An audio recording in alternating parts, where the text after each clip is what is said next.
या ढवळपुरी जिल्हा परिषदेच्या निवडणुकीसाठी एक महत्त्वाचं नाव, जे नाव सध्या संपूर्ण पारनेर तालुक्यात चर्चेचा विषय ठरतोय, ते म्हणजे बाळासाहेब माळी.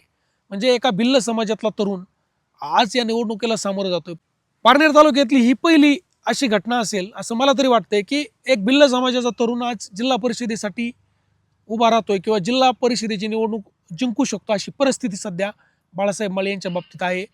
मी काय बाळासाहेब माळी यांची बाजू घेत नाहीये, परंतु जामगाव सारख्या गावाला पाणीदार बनवण्याचं स्वप्न सत्यात उतरवण्याचं काम बीपी माळी यांनी केलं, बाळासाहेब माळी नाना यांनी केलं.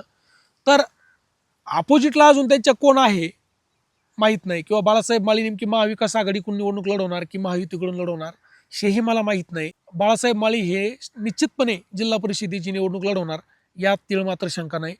तर बाळासाहेब माळी तुम्हाला ढवळपुरी गटातून जिल्हा परिषद सदस्य म्हणून चालतील का, किंवा बाळासाहेब माळी यांच्याबद्दल तुमचं काय मत आहे ते तुम्ही कमेंटमध्ये कळवा. आणि पाहत राहा संवाद महाराष्ट्राचा न्यूज चॅनल. जय महाराष्ट्र.